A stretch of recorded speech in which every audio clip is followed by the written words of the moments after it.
할렐루야. 네, 우리 교역자 수련회 은혜 가운데 잘 다녀왔습니다. 두 분 장로님 새벽기도 인도하시느라고 애쓰셨습니다. 우리 두 분 장로님이어서 여러분 박수 한번 해주셔요. 감사합니다. 고맙습니다.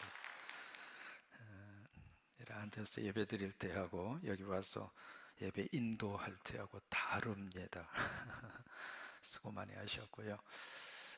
성경에 보시면 이렇게 좀 명단에 이름들이 쭉 기록이 되어 있는 경우들이 많습니다. 이제 에스라 같은 경우에도 에스라 2장에 보시면 명단이 쭉 그렇게 기록이 되어 있죠. 이제 2장뿐만이 아닙니다. 에스라 또 7장쯤 가서 보시면 또 명단이 나오고 느헤미야도 마찬가지거든요. 느헤미야도 지금 7장에 명단이 한번 나오고 또 10장으로 가서 명단이 쭉 그렇게 기록이 되어 있습니다. 왜 이렇게 성경에서 그 이름의 명단을 기록했을까? 오늘 읽으시면서 제가 들을 때는 여러분이 방언하는 것 같았어요. 읽어도 잘 모르잖아요. 그럴 수밖에 없는 것이 우리 이름이 아니라 이게 히브리식 이름이기도 하고, 특별히 오늘 이 느헤미야 10장에 나오는 이 명단의 이름은요, 이름 자체가 이 역사와 세월이 흐르면서 히브리식의 이름이 바벨론식 이름으로 바뀌어졌습니다. 그래서 이름 속에는 이제 바벨론식 이름도 나오고 또 바사식, 다시 말해서 페르시아식 이름도 나오고, 이제 그럴 수밖에 없었던 것이 이제 포로기를 거치게 되잖아요. 이제 그러면서 이름 자체가 이렇게 바뀌어지게 된 거죠. 마치 우리나라 이름이 일제 강점기를 지나면서 어떻게 바뀌어졌어요? 일본식으로 바뀌어진 이제는. 그러니까 우리나라 이름 자체가 일본식 이름으로 이렇게 바뀌어져서 발음하기가 힘들었던 역사와 같습니다. 이렇게 이제 많은 이름을 성경이 그렇게 기록을 했을까? 몇 가지 이유가 있습니다. 첫째로 하나님께서 그 이름 기억하신다. 하나님은 여러분들의 이름을 기억하십니다. 예배할 때마다 그 이름을 기억하시고 주님과의 관계되는 일에 있어서 헌신과 수고를 하나님께서는 절대로 잊지 않으시고 하나님은 그 이름을 하나님이 기억하세요. 그래서 이제 성경에다 그 이름을 기록하고 있습니다. 두 번째로 사람은 얼마나 기억하고 있을까? 사람은 영원히 기억해 주지 않습니다. 여러분 서울 근교에 행주 산성이라고 있습니다. 혹시 여러분 가보셨는지 모르겠습니다만은 거기 가서 보시면 꼭대기에 그 유명한 행주 대첩이 있는 장소잖아요. 거기에 이제 정자가 있고요. 정자 그 속에 비석이 이렇게 있습니다. 비석이 있는데 거기다 설명서에 뭐라고 써져 있느냐면 이 비석의 비문을 누가 썼느냐면 추사 김정희 그분이 거기 있었다고 되어 있어요. 그래서 얼마나 진기합니까? 여러분 한국 역사에 있어서 추사 김정희 필사체 이거 보통이 아니잖아요. 그래서 무슨 글씨인가 싶어가지고 자세히 그렇게 들여다봤는데 글씨가 하나도 안 보여. 왜 그랬나 싶었더니 옆에 탁본 뜬 것만 이렇게 보여져 있고요. 이게 세월이 지나면서 그 비석에다 새긴 그 글씨가 전부 다 마모돼가지고 글씨가 안 보이는 거예요. 그때 하나 깨달은 게 있습니다. 비석에 새겨놓은 글씨도 세월이 흐르면 다 달아 없어지는 거라. 땅에 새겨진 글씨는 다 사라집니다. 어디다 새겨 놓았다 하더라도 땅에 새겨놓은 글씨는 세월과 함께 다 잊혀져 가고, 이제 내일 모레가 설날입니다만은 증조 할아버지 할머니 이름 기억나세요? 할아버지 할머니 이름은 기억이 나시죠? 잘 기억이 안 나세요? 고조 할아버지 할머니 이름 기억나세요? 이게 세월이 지나면은 이름은 사라져요. 근데 이제 성경이 기록을 했다는 이야기는 하나님은 기억하시겠다. 하나님은 잊어버리지 않겠다. 하나님은 반드시 그 이름을 생명록에 기록하겠다. 그 의미를 가지고 성경 자체가 에스라에도 포로에서 귀환하는 사람의 이름을 쭉 명단을 작성해서 기록을 했고, 느헤미야 10장도 마찬가지입니다. 오늘 느헤미야 10장에 기록된 사람들은 왜 기록을 했을까? 바로 이 분들이기 때문에 기록을 했습니다. 임봉한 자들입니다. 임복을 했다는 이야기는 문서를 이렇게 기록을 하고요. 그 문서에다가 도장을 찍고 우리식으로 말하면 사인을 했다 그 말입니다. 사인을 했다. 사인을 했는데 이제 무슨 내용에다가 그들이 이 도장을 찍고 사인을 했는가? 이제 그것이 이제 느헤미야 9장입니다. 이제 9장에 가서 보시면 느헤미야 전체가 이제 두 가지 큰 내용으로 되어 있잖아요. 그 다음에 1장에서 7장까지는 바로 성벽을 완성하는, 그래서 여러 가지 많은 어려움이 있었는데 그 어려운 고비를 다 뚫고 무슨 일이든지 주의 일을 하려고 그러면 마귀와 사탄이 같이 움직입니다. 여러분 그럴 때마다 절대로 흔들리지 마시고 주님 바라보고 가시면은 마지막 결론 하나님께서 멋지게 하나님이 만들어 주세요. 이게 느헤미야도 마찬가지거든요. 그 어려운 시기에 1장에서 7장까지 보면 이런 문제 저런 문제가 한두 가지가 아니었거든요. 내부적으로 막 반란도 일어나고 외부적으로 막 그런 방해꾼도 막 치고 들어오고, 그런 속에서도 느헤미야가 꿋꿋하게 이 길을 걸을 수 있었던 이유는 하나님의 이 일을 원하신다. 한번 해보실까요? 하나님이 이 일을 원하신다. 그것이 흔들리지 않는 느헤미야의 마음의 생각을 꽉 붙들어 준 거예요.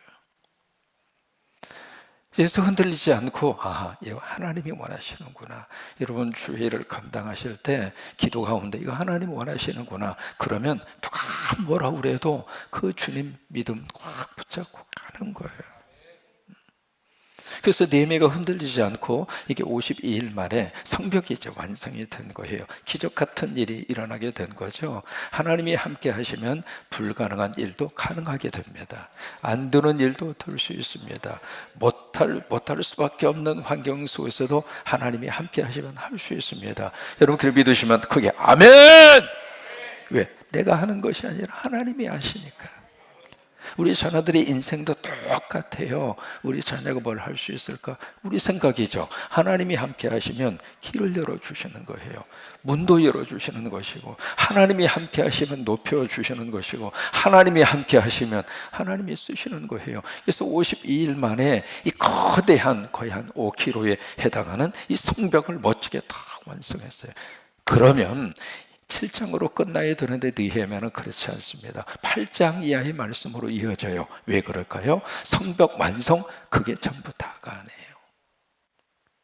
더 중요한 것은 그 성벽 안에서 어떻게 살 것인가, 그 성벽 안에서 어떻게 우리가 하나님과의 관계 속에서 믿음을 지켜가면서 살 것인가. 사실은 그게 더 중요한 거죠. 집을 지었어요. 끝났나요? 집에서 어떻게 살 거예요? 교회당을 지었어요. 그러면 끝났는가요? 그 교회당에서 어떻게 예배드리고 어떻게 신앙생활 할 것인가 더 중요하잖아요. 그래서 이제 7장으로 끝나지 않고 8장 이하의 말씀으로 가는데, 7장까지는 느헤미야가 주축적인 역할을 감당했고 8장으로 딱 넘어가면 이제는 에스라입니다. 이게 각 역할이 달라요.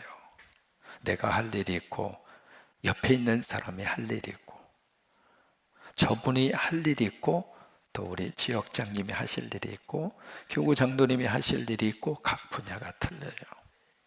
그걸 전부 다 인정해 주는 거예요. 그러면서 하나님의 역사가 나타나거든요. 그래서 이제 8장의 말씀으로 가서 성벽이 완성이 된 다음에 7월 달에 온 이스라엘 백성들이 함께 모입니다. 그래서 나팔절을 지켰죠. 그리고 대속주의를 지키고요. 그리고 장막절을 지켜요. 7월 한 달 동안 절기를 지킨 거예요. 그 절기를 지키면서 성벽이 완성이 된 이 성 안에서 이스라엘 백성들이 앞으로 우리가 어떻게 살 것인가? 그래, 우리가 믿음으로 살자. 하나님 중심으로 살자. 하나님 떠난 결과가 포로였다. 그러니 하나님의 축복으로 다시 왔으니 다시는 우리가 죄의 포로로 살지 말자. 마귀의 포로로 살지 말자. 마귀와 사탄의 포로로 살지 말자. 그러기 위해서는 우리가 믿음으로 살면 되겠구나 딱 결단을 하고, 그들이 7월 한 달 동안 절기를 지키면서 그런 은혜를 받은 거예요. 근데 절기가 끝난 다음에 끝난 것이 아니라 이틀 후에 다시 모입니다. 다시 모여서 그들이 뭘 했는가? 하나님의 말씀 속으로 그들이 들어가는 거예요.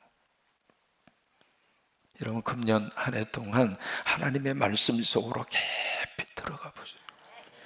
새벽에 오셔서 말씀 속으로 한번 들어가 보시고 매일매일마다 한번 말씀 속으로 한번 들어가 보세요. 이게요, 말씀 속에 참 묘하게도 그 하루에 답이 있습니다.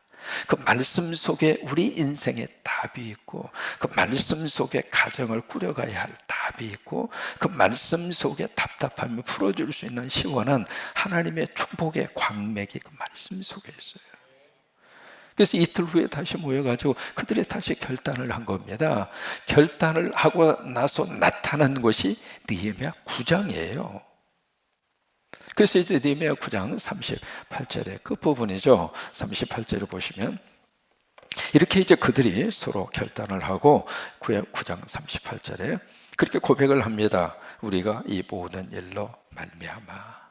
그 모든 일이 무엇일까? 말씀을 통해서 그동안에 역사 속에서 하나님이 어떻게 인도하시고 하나님이 이 민족을 어떻게 축복하셨는가라고 하는 것을 말씀을 통해서 깨달은 거예요.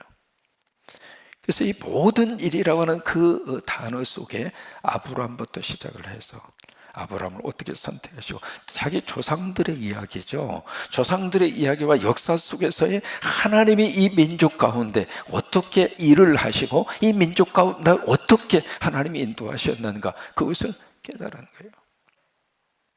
아브라함부터 시작을 해서 출애굽의 역사와 그 다음에 모세를 통해서 말씀을 주시고 광야 속에서 이 백성 가운데 하나님이 어떻게 역사하시고, 또 하나 마지막 깨달은 것이 바로 뭐냐면 계속 불순종하는데 하나님이 끝까지 참아주시는 거예요. 또 참아주시고 그것을 깨달은 다음에, 그래서 이 모든 일로 말미암아 이 단어를 그래서 거기서 나오는 것이거든요. 그리고 나서 그 다음에 이제 어떤 언약을 세워요? 견고한 38절입니다. 9장 38절. 이제 어떤 언약이죠? 견고한 언약을 세워서. 그럼 이 언약을 누가 세우는가? 이스라엘 백성들이 스스로 지금 이 언약을 세우는 거예요. 이 언약이라고 하는 것은 협정 또는 계약입니다. 계약인데 그냥 계약이 아니라 의무적인 계약. 그래서 견고하다 단어를 거기다가 쓰고 있는 것이거든요. 그래서 의무적인 그런 협약이고 그런 계약이고, 또 하나 이것은 구속력이 있는 협약이고 계약입니다. 그래서 그것을 누가 세우는가? 이스라엘 백성들이 세우는 거예요. 세워가지고 그 계약을 다 가지고 와서 이제 스스로가 거기다 도장을 찍는 거예요. 자, 보실까요? 언약은 누가 세울 수 있을까요? 사람이 세울 수 있나요? 하나님이 세우셔야 합니까? 왜요? 사람은 언약을 세울 만한 힘이 없어요. 이런저런 약속할 수 있잖아요. 근데 그 약속을 나도 모르게 깰 수밖에 없는 일들이 참 많이 생겨요. 나빠서가 아니라 환경 자체가 우리를 그렇게 만들거든요. 나는 그 약속을 지키고 싶은데, 나는 그 약속대로 하고 싶은데 감정이 식을 때도 있고요, 형편이 안 될 때도 있고요, 또 하나 잊어버릴 때도 있고요. 그래서 사람은 이게 언약을 맺을 수 있는 그 산계, 저희가 그 언약을 우리로부터 시작을 하면 우리가 그 언약을 지켜낼 만한 힘도 능력도 에너지도 없어요. 그래서 언약은 누가 세우는가? 하나님이 세우는 거예요. 왜? 하나님만이 약속을 지킬 수 있으니까. 그래서 모든 언약은 하나님이 시작하셨어요. 근데 오늘 이 말씀은 이 언약을 누가 시작하는가? 백성들이 시작하는 거예요. 뭐냐면 하나님 죄송해요. 이제부터는 우리가 약속 지키게 해요. 이제부터는 어떤 일이 있어도 이 협약대로 우리 살겠어요. 하나님이 어떤 일이 있어도 이 언약 안에서 우리가 벗어나지 않을 거예요. 그리고 거기다가 공개적으로 도장을 찍고 거기다 사인을 한 겁니다. 그 이야기는 뭐냐면 그냥 전에는 구두적으로 언약을 하고 끝났는데 문서적으로 이것을 만들고 이것을 딱 해서 공개적으로 도장을 찍고 그리고 사인을 하면서 이것을 했다는 이야기는 여기다가 내 목숨을 걸겠습니다. 그래서 그 이름을 기록해낸 거예요. 그래서 10장으로 딱 가서 인봉한 자가 누구인가, 그래서 쭉 이름을 이렇게 쓰고 있잖아요. 쓰고 있는데 가장 가장 먼저 누가 나오느냐면 느헤미야가 먼저 나옵니다. 느헤미야, 그 다음에 시드기야. 그리고 나서 2절부터는 누구냐면 제사장들입니다. 우리가 여기 84명이 나오거든요. 84명의 명단이 쭉 그렇게 기록이 되어 있는데 익숙한 이름도 있습니다. 이름 읽으시다가 보면 익숙한 이름이 있잖아요. 여기 3절에 바스홀, 2절에 에레미야, 그 다음에 5절에 오바댜, 6절에 다니엘, 9절에 예수와 10절에 스바냐. 스바냐는 둘이 나옵니다. 12절에서도 스바냐가 나오죠. 11절에 미가, 그 다음에 16절에 아도니야. 한번 쭉 따라가 보세요. 그 다음에 17절에 히스기야, 21절에 사도, 23절에 호세야. 좀 익숙한 그런 이름들도 나오긴 해요. 그러면 여기서 한 가지 쭉 명단을 보면서 어떤 생각이 드냐면 여기 에스라가 어디 있을까? 그죠? 에스라가 큰 역할을 감당했는데 에스라 이름은 어디 있을까? 그 생각이 드는데 그 에스라 이름은 누구냐면 2절에 보시면 스라야가 있습니다. 스라야가 에스라의 아버지입니다. 이 명단을 어떻게 기록을 했느냐면 그 가문의 아버지 중심으로 명단을 쭉 쓴 거예요. 그래서 에스라의 이름이 그래서 없어요. 여기 이제 임봉한 사람들의 이 명단, 이들은 무슨 약속을 하고 협약을 하고 그리고 언약을 세워서 사인을 하고 도장을 찍었을까? 세 가지입니다. 첫째는 이방인과 결혼하지 않겠습니다. 그게 첫 번째 약속입니다. 왜? 에스라가 그 문제 때문에 개혁을 확 하고 일으켰잖아요. 여러분, 이방인과 결혼하지 않겠습니다. 그게 구체적으로 오늘 우리에게 있어서는 뭐냐면 설날이 됐을 때 하나님의 말씀대로 예배 드리고 하나님 섬기는 믿는 사람의 모습을 우리가 벗어나지 않겠습니다. 그나 마찬가지예요. 두 번째, 이 협약의 내용이 바로 뭐냐면 철저하게 안식일을 지키겠습니다. 지금으로 말하면 주일 성수죠. 주일 성수를 하겠습니다. 세 번째는 하나님의 말씀대로 바르게 살겠습니다. 그 세 가지 내용이에요.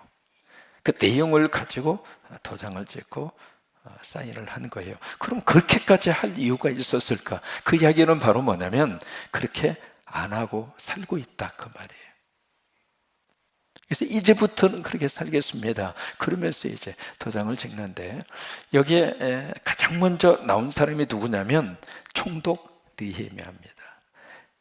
그러니까 리더자가 가장 먼저 앞장을 딱 선 거예요. 이게 무슨 일이든지 이게 리더자가 솔선수범해야 일이 돼요. 그렇지 않으면 일이 안 됩니다.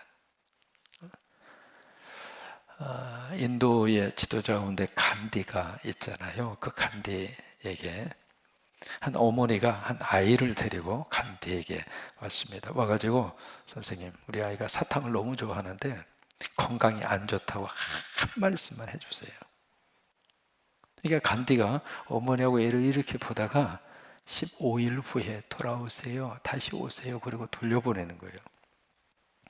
그래서 이상하다 싶어가지고 15일 후에 다시 간디에게 찾아갔습니다. 찾아가니까 간디가 이 아이하고 어머니를 딱 보더니 얘야, 사탕 안 좋다.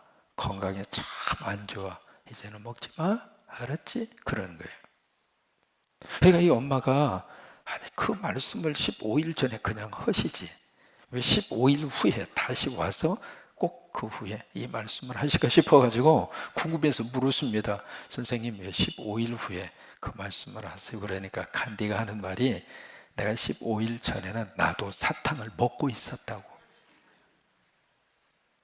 내가 사탕을 먹으면서 아이 보고 사탕 먹지 마. 그 말을 할 수가 없었다고 하는 거예요. 이게 리더자입니다. 느헤미야가 그랬어요. 그래서 남들 다 사인하라고 윽박지르기 전에 본인이 먼저 솔선수범해서 거기다가 사인한 거예요. 우리 부모님들 자녀 교육 다 마음에 깊은 관심이 있잖아요. 자녀 교육의 가장 첫 번째가 바로 모범이에요. 모범. 솔선수범이. 우리가 알고 있잖아요. 자녀는 부모의 뒷모습을 보고 자라는다. 이제 학교에서 학생들에게 겨울철 안전교육을 시키는 시간에 난로불이 이렇게 있고요. 그 위에 주전자가 있는 거예요. 근데 이렇게 펄겋게 난로가 달아올라서 뻘궈졌죠. 그리고 이제 주전자의 불이 펄펄 끄는 거예요. 선생님이 아이들에게 안전교육을 시키면서 학생 여러분, 저기 뜨거운 난로, 여기 뜨거운 주전자에 맨손으로 대면 안 되죠? 여러분, 왜 안 될까요? 그러면서 이제 묻는 거예요. 그러니까 영철이가 손을 번쩍 들더니 딱 대답하는 말은, 선생님, 맨손으로 잡으면 거기에 지문이 남으니까 절대로 만지면 안 된다고 아빠가 그러셨어요. 그래? 근데 그 아빠가 뭘 하시는 분이냐면 도둑을 하시는 분이야. 그러니까 맨손으로 만지면 거기에 지문이 남잖아요. 그러니까 아빠가 하시는 말씀을 영철이가 그대로 기억하고 있는 거. 아하, 맨손으로 만지면 지문이 남는구나. 정상적인 아이라면 그 뜨거운 난로에 맨손으로 만지면 뭐예요? 손이 디니까. 그래서 안 만져야지. 그게 정상인데 이 아이는 지문이 남길까 봐. 아이들은 부모의 뒷모습을 보고 보죠. 또 하나 이 명단 속에서 우리가 뭘 볼 수 있는가? 이들은요, 목숨을 여기다가 걸고 쌓이는 사람들입니다. 몽골에 가서 우리 선교할 때 몽골 지역에 북한의 노무자들이 많이 나와서 거기서 이런저런 저런 일도 하고, 가서 이렇게 보면 참 말 그대로 그렇게 그 노동을 하고도 제대로 임금도 못 받고 뭐 그런 일도 많아요. 이제 그런 이야기도 듣고 그랬는데, 거기 이제 노무자로 오셔가지고 선교사님들을 만나서 참 거기서 복음을, 그리고 제자 훈련도 받고 그런 분들이 많이 그렇게 생겨나고 있습니다. 근데 그 중에 이제 한 분을 만났어요. 만났는데 공개적으로 만나기가 어려웠고 몇몇 분들하고만 그렇게 같이 이렇게 만났어요. 만났는데 무릎을 딱 꿇더니 안수기도 해달라고. 그래서 기도를 하기 전에 그분에게 물었습니다. 당신은 예수 그리스도를 믿는다고 하는 것이 어떤 의미를 가지고 있는지 아느냐? 또 당신이 여기서 예수님을 믿고 다시 돌아갔을 때 그쪽 지역에서 이 믿음을 지킨다고 하는 것이 당신에게 어떤 일이, 어떤 위해가 가해질지라고 하는 것을 알고 있느냐? 그러니까 이분이 아주 분명하게 이야기해요. 나는 김씨 가문을 위해서도 목숨을 바칠 수 있는데, 나는 내가 믿는 예수님을 위해서 목숨 바치는 것은 나는 두려워하지 않습니다. 그래서 무릎 꿇으세요. 그리고 이제 안수를 했습니다. 그분은 느헤미야 10장에 기록이 되어 있는 임봉한 사람들처럼 당신은 믿음 속에다가 당신의 모든 걸 걸고 도장을 찍고 쌓이는 거예요. 안수하면서 나도 울고 그분도 울고. 오늘 우리 속에 조그만 일 때문에 막 믿음이 막 흔들리고, 교회 와서 신앙생활 하시다가 조그만 일 때문에 뭐 교회 나가네 안 나가네, 뭐 예수 믿네 안 믿네, 그거 아니에요. 저와 여러분은 임봉한 사람들이에요. 저와 여러분은 하나님 앞에 도장 딱 찍고 나 하나님의 사람으로 살겠습니다. 나 예수님의 자녀로 살겠습니다. 나 성령 받고 성령의 은혜 가운데 살겠습니다. 여러분 다 임봉한 분들이에요. 그래요. 그것을 다 붙잡고 오늘도 승리하시게 되기를 주의 이름으로 축원합니다.